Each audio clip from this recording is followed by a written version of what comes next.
Hi అండి. Round నెక్‌కి ఏ design పెట్టాలా అని తెలియలేనప్పుడు ఒక్కసారి ఈ డిజైన్ ట్రై చేయండి. చాలా బావుంటది. ఫస్ట్ మనం కొల జాకెట్‌కి నడుము లూజ్ అనేది తీసుకోవాలండి. ఇది మా సిస్టర్ బ్లౌజేనండి. నేను మార్కింగ్ వేస్తున్నది. ఓకేనా. ఇప్పుడు నడుము లూజ్ అనేది ఇక్కడ దీనికి 29.5 వచ్చిందండి. ఈ కొల జాకెట్‌కి 29.5 వచ్చింది నడుము లూజ్ అనేది. దీనికి 12 ఇంచీలు కలపాలండి. 12 ఇంచీలు ఎందుకా అనుకుంటున్నారా? ఫ్రంట్ డాట్స్ కోసము, బ్యాక్ డాట్స్ కోసము, నెక్స్ట్ ఖర్చు కోసము. ఓకేనా అండి. మనకి 2 ఇంచ్ ఖర్చు తీసుకుంటాం కదా! అందులోనే వస్తదండి మొత్తంగా డాట్స్ అన్నీ కలిపి. మీరు ఎక్కువ అని మాత్రం అనుకోకండి. ఒక్కసారి ఇలా ట్రై చేయండి. చాలా బాగా వస్తది. తర్వాత ఇప్పుడు పొడుగు లెంత్ అనేది ఎంతుండిందంటే 14.5 ఉన్నదండి. కానీ మా సిస్టర్ ఏమో ఒక హాఫ్ ఇంచ్ వరకు తగ్గించమన్నారు. అందుకని 14 మాత్రమే పెడుతున్నాను. ఫస్ట్ లైనింగ్ అనేది తీసుకోండి. లైనింగ్ తీసుకొని ఓకేనా. ఫోల్డింగ్ అనేది మన వైపు ఉండేటట్టు తీసుకోండి. ఓపెన్ అనేది మనకు ఆపోజిట్‌లో ఉండాలి. ఫోల్డింగ్ వేసి ఉన్నది మన వైపు ఉండాలండి. ఓకేనా. ఓపెన్‌ది మన ఆపోజిట్‌లో ఉండాలి. ఫస్ట్ ఒక హాఫ్ ఇంచ్‌కి మన కింద మార్కింగ్ వేయండి. మార్కింగ్ వేసిన తర్వాత ఇప్పుడు లెంత్ అనేది 14 ఇంచెస్ ప్లస్ పైన ఖర్చుకి హాఫ్ ఇంచ్ కలిపి 14.5 అండి. చూడండి నేను ఏ విధంగా అయితే మార్కింగ్ వేస్తున్నానో అదే విధంగా మార్కింగ్ వేయండి. నడుము లూజు మనం 4 భాగాలు చేసిన తర్వాత వచ్చిన మొత్తం నడుము లూజుకి 12 ఇంచీలు కలిపి దాన్ని 4 భాగాలు చేసిన తర్వాత 10 ఒక గీత వచ్చిందండి. ఓకేనా. ఆ 10 ఒక గీత మన వైపు ఉన్నప్పుడుగా పెట్టుకొని చివర 2 ఇంచులు ఖర్చుకు పెట్టేయండి. అంటే ఖర్చు ఎగస్ట్రా అవసరం లేదండి. మనం ఆల్రెడీ తీసుకున్న దాంట్లో ఖర్చుంది కనుక ఈ 10 ఇంచీల్లోనే ఖర్చు అనేది తీసుకోవాలి. ఓకేనా. 2 ఇంచెస్ ఖర్చుకు మార్కింగ్ చేసేయండి అందులో. ఇప్పుడు మనకి షోల్డర్ కోసమని 5 ఇంచెస్ మార్క్ చేశాను. అదే 5 ఇంచెస్ కొంచెం డౌన్‌కి కూడా మార్కింగ్ వేసుకోండి. ఆర్మ్ డౌన్ అనేది 6 ఇంచెస్‌కి మార్కింగ్ వేశాను. వేసిన తర్వాత ఇప్పుడు సంక దగ్గర 1.5 పెట్టుకొని నేను ఏ విధంగా అయితే మార్కింగ్ వేస్తున్నానో అదే విధంగా మీరు కూడా మార్కింగ్ వేసేయండి. కొంచెం పెద్ద బ్లౌజ్ అనుకోండి దానికి 5.5 వరకు తీసుకోవచ్చు. ఇంకా కొంచెం పెద్దవాళ్ళ బ్లౌజ్ అయితే 6 అండి. వీలైనంత వరకు 6 అనేది బాగా కొంచెం పెద్దవాళ్ళ బ్లౌజ్‌కే వస్తదండి. అంటే ఎక్కువ పెద్ద షోల్డర్ ఇష్టపడే వాళ్ళకి మాత్రమే వస్తది. మనకి షోల్డర్ అనేది సన్నంగా కావాలి అనుకునే వాళ్ళకి మాత్రం 5, 5.5 ఓకేనా. అయితే ఇప్పుడు నేను ఏ విధంగా అయితే సంక లూజ్ చూసానో అదే విధంగా మీరు సంక లూజ్ చూడండి. పైన హాఫ్ ఇంచ్ ఖర్చుకు వదిలేసి సంక లూజ్ అనేది మనం మార్కింగ్ వేయాలి. ఓకేనా. మార్కింగ్ వేసి ఇప్పుడు ఈమె సంక లూజ్ వచ్చేసి 8 వచ్చిందండి. ఆ 8కి మార్కింగ్ పెట్టి నడుము లూజ్‌కి మా పైన సంక దగ్గరికి రెండిటికి కలిపి గీత కొట్టేశాను. తర్వాత నడుము అనేది 4 ఇంచెస్ ఉందండి. అదేవిధంగా మీ కొల జాకెట్‌కి కూడా ఎంత ఉందో చూసి వేసేసి పైకి ఒక పావు ఇంచి ఖర్చు పెట్టేయండి. పెట్టేసిన తర్వాత విడ్త్ అనేది నేను 3 ఇంచెస్ వరకు పెట్టానండి. మీకు బ్రాడ్ తక్కువగా కావాలనుకుంటే 2.5 వరకు పెట్టండి. తర్వాత పైన షోల్డర్‌కి 2 ఇంచెస్ పెట్టానండి. అయితే మనం ఆల్రెడీ కింద 2 మార్కింగ్‌లు చేసాం కదండీ!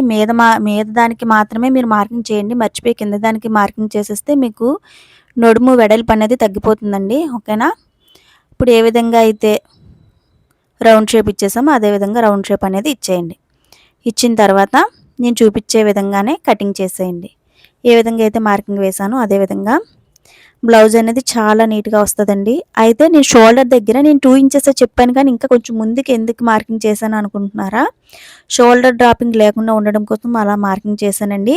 మీరు కూడా అలానే మార్కింగ్ చేసుకోండి. షోల్డర్ డ్రాపింగ్ లేకుండా ఉంటది. మీరు గమనించారో లేదో థంబ్‌నెయిల్‌లో పెట్టిన పిక్‌లో అస్సలు షోల్డర్ డ్రాపింగ్ బ్యాక్ థ్రెడ్స్ లేకపోయినా చూసారా ఎంత బ్రాడ్ అయినా కూడా ఎంత నీట్‌గా ఉందో. నేను చెప్పే విధంగా కటింగ్ చేసుకోండి. చాలా నీట్‌గా ఉంటది. ఎటువంటి షోల్డర్ డ్రాపింగ్ అనేది ఉండదు. ఓకేనా. ఇప్పుడు ఏ విధంగా అయితే మనం మార్కింగ్ వేసుకున్నామో అదే విధంగా కటింగ్ అనేది ఇచ్చేయండి. ఇచ్చేసిన తర్వాత చూసారా పైన దానికి మాత్రమే నేను మార్కింగ్ చేశాను. కింద ఖర్చు కాకుండా నడుము దగ్గరండి. ఎంత రౌండ్‌గా వచ్చిందో చూసారా? ఓకేనా. తర్వాత సేమ్ అదే విధంగా మెయిన్ క్లాత్‌ని కూడా కట్ చేసేసుకోండి. కట్ చేసుకొని మొత్తం జాయింట్ అనేది చేసేయండి. నేను మొత్తం అన్నీ చూపిస్తే వీడియో లెంత్ అనేది ఎక్కువ అవుతుందండి. అందుకని మొత్తం చూపించలేదు. నేను స్కాలప్ కోసమని ఆల్రెడీ నేను కట్ చేసి ఉంచుకున్నానండి. ఆ కట్ చేసి ఉన్నది నేను వీడియో తీశాను గానీ అది ఎలాగో స్కిప్ అయిపోయిందండి. వీడియో అనేది రాలేదు. అయితే మీకు ఒకవేళ కట్ వర్క్ కంపల్సరీ నాకు కావాలి ఎలాగో తెలుసుకోవాలనుకుంటే మాత్రం నా ఛానల్‌లో నేను కట్ వర్క్ బ్లౌజ్ పెట్టానండి. అది కూడా కట్ వర్క్ బ్లౌజ్ అనేది బ్యాక్ థ్రెడ్‌తో నేను డిజైన్ చేశానండి. ఒకసారి చూడండి. ఓకేనా. అయితే ఇప్పుడు బక్రం అనేది ఒక 2 ఇంచెస్ వరకు తీసుకోండి. బక్రం పొడుగనేది ఆల్రెడీ మనం బ్లౌజ్ ఎంత హైట్ అయితే తీసుకున్నామో 15 ఇంచీలు తీసుకున్నాం కదండీ! పైన ఖర్చు, కింద ఖర్చుతో కలిపి అదే విధంగా మీరు 15 ఇంచీలు అనేది తీసుకోండి. తీసుకొని మనం పైన అరించి, కింద అరించి ఎక్స్ట్రా మార్కింగ్ అనేది వేసేయండి. ఎందుకంటే అక్కడి నుంచి అరించి వదిలేసి మన కట్ వర్క్ మార్కింగ్ అనేది ఇవ్వాలండి. నాకు బక్రానికి ఎక్స్ట్రా వచ్చింది. అందుకని నేను ఎక్స్ట్రాని కట్ చేసేస్తున్నాను. హైట్ అనేది ఎక్స్ట్రా ఉందని కట్ చేసేస్తున్నాను. ఓకేనా? ఇప్పుడు నేను ఏ విధంగా అయితే పెట్టానో అదే విధంగా పెట్టి మీరు అరించి పైన మార్కింగ్ అనేది వేసేయండి. ఎందుకంటే అవి షోల్డర్‌లోకి కింద నడుములోకి వెళ్ళిపోతుంది కదా! అందుకని. పెట్టేసి ఇప్పుడు కట్ వర్క్ షేప్ అనేది ఇవ్వండి. అదేనండి, నేను డైరెక్ట్ కట్ చేసేయడం వల్ల మీకు తెలియకపోవచ్చు. కాకపోతే మీరు ఏం చేస్తారంటే ఒక హాఫ్ ఇంచి వెడల్పులో 2 గీతలు కొట్టండి. కొట్టి కట్ వర్క్‌కి మీ దగ్గర ఒక జండు బామ్ డబ్బా గానీ, లేకపోతే కాటుక గానీ అలాంటిది ఏమైనా ఉంటే రౌండ్ షేప్‌లోది మార్కింగ్ అనేది వేసేయండి. చెప్తున్నా కదండీ, వీడియో అనేది స్కిప్ అయింది. అందువల్ల నేను దీంట్లో చూపించలేకపోయాను ఆ పేపర్ కటింగ్‌ది. వీలైతే మీకు డీటెయిల్డ్‌గా వీడియో ఛానల్లో ఉందండి. కట్ వర్క్ డిజైన్ బ్లౌజ్‌ని పెట్టాను. దాంట్లో చూడండి ఎలా కట్ చేయాలనేది. ఓకేనా? ఇప్పుడు నేను చూపించిన విధంగానే నేను ఆల్రెడీ పేపర్ కటింగ్ చేసుకున్నాను కనుక దాన్ని బక్రానికి పెట్టేసి పిన్స్‌తో పెట్టి కటింగ్ అనేది ఇస్తున్నాను. ఓకేనా? నేను ఏ విధంగా అయితే కట్ చేస్తున్నానో అదే విధంగా మీరు కూడా నీట్‌గా కట్ చేసేయండి. అయితే కొంతమంది స్కాలప్ కొంచెం వెడల్పుగా ఇష్టపడతారండి. మీకు అదే వెడల్పులో కావాలంటే మీకు నచ్చిన విధంగా మీరు కట్ చేయండి. ఓకేనా? నేను ఏ విధంగా అయితే చూపిస్తున్నానో అదే విధంగా వీలైనంత వరకు కట్ చేసుకోండి, సరిపోతుంది. ఇలా అయితే కట్ చేస్తానండి, అయిపోయింది. అయితే చీరలో క్లాత్ తీసుకున్నానండి నేను. ఆ క్లాత్‌తో స్కాలప్ చేస్తే బాగుంటుంది కదా అని. కాకపోతే ఇక్కడ 2 కలర్స్ కొంచెం డార్క్ కలర్స్ అయిపోయాయండి. మనకి ఎలా ఉండాలంటే చీర కలరు లైట్ వచ్చి బ్లౌజ్ కలర్ డార్క్ అయినా పర్లేదు. లేకపోతే రెండిటికి కొంచెం లైట్ డార్క్ ఉంటే మనకి లుకింగ్ అనేది బాగుంటుందండి. యాక్చువల్లీ ఇది అందులో మాత్రం అలా ఉందండి వీడియోలోనే. బయటైతే చాలా బాగుందండి. కలర్ కాంబినేషన్ చెప్తున్నాను.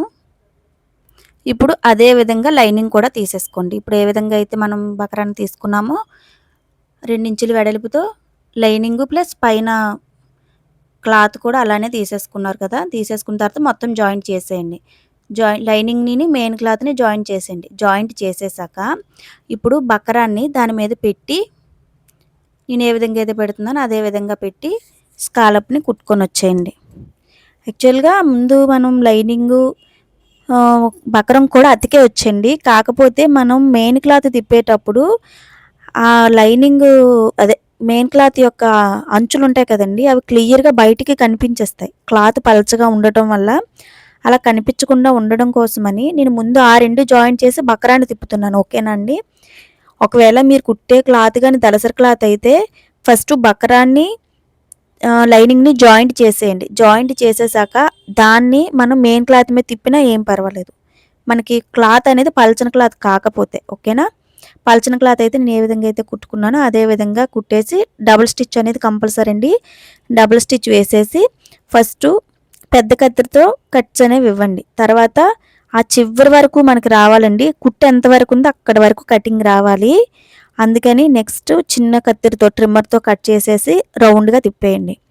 నేను చేతి వేళ్ళతో ఏ విధంగా అయితే నేను తోస్తున్నానో అదే విధంగా మీరు తోస్తూ తిప్పండి. ఓకేనండి? చాలా బాగుంటుందండి. మోడల్ ఒకసారి ట్రై చేయండి. తిప్పేసి నెక్స్ట్ నేను చూసారా ఎలా అంటున్నానో ఇలా 2 వేళ్ళు పట్టుకొని ఇలా అంటున్నాను. మీరు అట్లానేనండి. యాక్చువల్లీ ఏదైనా ఒక స్క్రూ డ్రైవర్ గానీ లేకపోతే టెస్టర్ గానీ ఉపయోగించి నేనైతే ఎక్కువ టెస్టర్ ఉపయోగిస్తాను. అది ఉపయోగించి తొయ్యొచ్చు. కానీ బక్రం అనేది కొంచెం పలచగా ఉంటది కదండీ! చిరిగే అవకాశం ఎక్కువగా ఉంటది. అందుకని నేను ఇంక దాన్ని ఉపయోగించకుండా కేవలం చేత్తో మాత్రమే నేను ఇలా అనేసరికి ఆటోమేటిక్‌గా వచ్చేస్తుందండి రౌండ్ అనేది. ఓకేనా? మనం కుట్టే విధానంలోనే ఉంటదండి. కుట్టు అనేది నీట్‌గా రావాలి. ఓకేనా? ఇప్పుడు 2 ఇంచెస్ తీసుకున్నాం కదండీ! తీసుకున్న తర్వాత ఇప్పుడు ఒక్కసారి టేప్‌తో చూడాలి విడ్త్ అనేది ఎంతుందో చూసి 1 ½ వరకు ఉండాలండి విడ్త్ అనేది. మీరు లోతుగా ఉన్నవైపు కాకుండా కట్ వర్క్ షేప్ నేను ఎక్కడైతే పెట్టి చూస్తున్నానో అదే అక్కడే పెట్టి చూసి మీరు వెడల్పు అనేది 1 ½ ఇంచ్ వరకు తీసుకోండి. తీసుకున్న తర్వాత ఇప్పుడు నెక్‌కి పైపింగ్ అనేది వేసేయండి. నేను పైపింగ్ అనేది చూపించలేదు. తర్వాత ఇప్పుడు నేను జాకెట్‌లో క్లాత్ ఉంటే ఆ క్లాత్‌ని ఒక 1 ఇంచ్ వరకు తీసుకొని బ్లౌజ్‌కి మనం ఇప్పుడు 1 ½ ఇంచ్ పొడుగు అదే వెడల్పు చూసి మడత పెట్టేసాను కదండీ! అక్కడ జస్ట్ పావించి కంటే తక్కువ వెడల్పులో స్టిచ్ వేసేసాను. చాలా చిన్న వెడల్పు అంటే ఒక గీత అనుకోండి. ఆ గీత వెడల్పులో స్టిచ్ వేసి తిప్పేసానండి పైపింగ్‌లాగా. ఓకేనా? తిప్పేసి పోట్లీ బటన్స్ తయారు చేసి దానికి ముందు జాయిన్ చేసేయండి దగ్గరగా. ఓకేనా అండి? అదిగోండి నేను జాయిన్ చేసేసాను. నేను అసలు నాకు పైపింగ్ థాట్ తర్వాత వచ్చిందండి. అందువల్ల పైపింగ్ అనేది తర్వాత నేను చూపించకుండా వేసేసాను. ఓకేనా? అలా వేయటం వల్ల మనకి గ్రీన్‌కి మధ్యలో బ్లౌజ్ కలర్ రావడం వల్ల కొంచెం బ్లౌజ్ అనేది బయటకైతే చాలా బాగుందండి చెప్తున్నాను కదా! ఇప్పుడు ఫస్ట్ ఇది అటాచ్ చేసేయండి. ఫస్టు మనకి పోట్లీ బటన్స్ ఉన్నది కదండీ! అటువైపు అనేది అటాచ్ చేసేయండి. మీకు నేను స్టిచ్ చేసే విధానం గాని నచ్చినట్లయితే ఛానల్ సబ్స్క్రైబ్ చేసుకోండి. నెక్స్ట్ మంచి మంచి వీడియోలు పెడతానండి. ఓకేనా? కొంచెం ఎంకరేజ్‌మెంట్ ఉంటది కదండీ! సబ్స్క్రైబ్ చేసుకోండి. మీకు ఎవరికైనా కొత్తగా బ్లౌజ్ స్టిచ్చింగ్ నేర్చుకునే వాళ్ళకైతే నా వీడియోస్ షేర్ చేస్తూ ఉండండి. ఎందుకైనా ఉపయోగపడుతుంది కదా! ఓకేనా అండి? ఏవైనా డౌట్స్ ఉంటే కామెంట్స్‌లో అడగండి. ఆల్రెడీ ఒక సిస్టర్ ప్లెయిన్ బ్లౌజ్ కావాలని అడిగారు, పెట్టాను. నెక్స్ట్ ఇప్పుడు మళ్ళీ ఇంకోటి ప్రిన్సెస్ కట్ అడిగారండి. అది కూడా ఈ బ్లౌజ్‌కే నేను కుడుతున్నాను. ఇది కూడా పెడతానండి ఆల్రెడీ.